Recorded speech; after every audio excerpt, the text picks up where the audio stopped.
All right, everybody kind of has their take on the whole cocoon butterfly thing.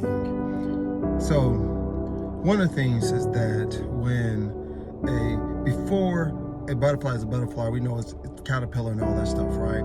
So when it goes into the cocoon, there's some things that take place that, and some would say it's pretty violent, everything that's going on inside that cocoon, right? It's pretty massive, it's really again, violent, right? And so as a result of the caterpillar coming out of the cocoon, the caterpillar never comes out. We know that it's the butterfly. And the only way the butterfly can break through the walls of the cocoon is with his wings. And so his wings have to be strengthened and all that stuff in order to get out of that cocoon. And then it goes and it busts out and goes and it flies. And then it becomes, it has become a beautiful butterfly. Then it has to feed off the flowers and all that stuff, right? Here's the thing about that. One of the things the butterfly never does, it never goes back to the cocoon to try to get in. It never does that. It never goes and try to reinsert itself into that cocoon once again. I know that when we often think about the cocoon, we're often thinking about it being in isolation. It's a time for us to be alone and how it could just be challenging in those loneliest of times. Two things about that.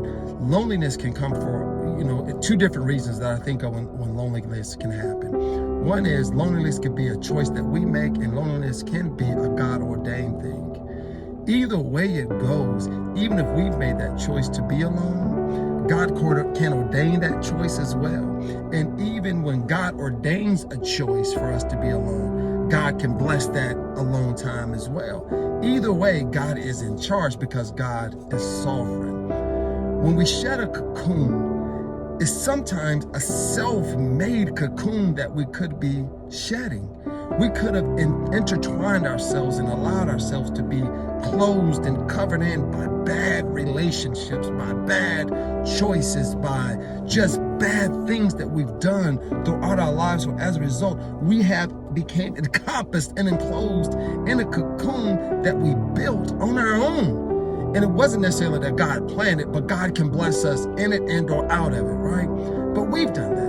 And here's the tough part about it. Once we've broken through that cocoon, once we've gotten out and now we're that beautiful butterfly and living this life, we cannot fly back to that cocoon and try to reinsert ourselves in so that we can be a blessing in that cocoon. Once we have shed things, once we have gotten rid of things, it is not meant for us to return back in the same capacity that we once were.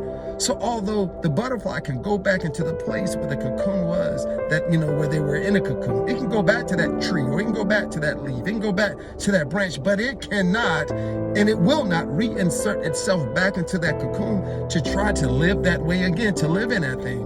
When we shed people, God, man, when we shed certain bad habits, when we shed even bad attitudes and bad thoughts, even when we shed certain things about ourselves, when we shed it, do not make a decision to go back and live in that space again. God has blessed us and gotten us past all of that so that we can live a life of victorious living, live a life, man, of joy, not living a life that we used to live.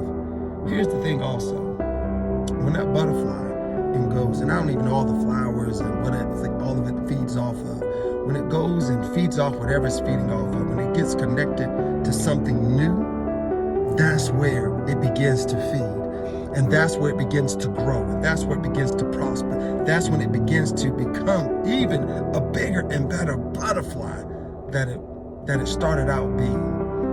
God has a way of not reconnecting us. God has a way of connecting us to new opportunities, to new people, to new places, to new exposures that's going to allow us to grow and develop and be this powerful butterfly that He intended us to be. And now here's the thing, I know it's a butterfly, right? And we can always insert ourselves in as the butterfly and other things. So let's just make it even more personal.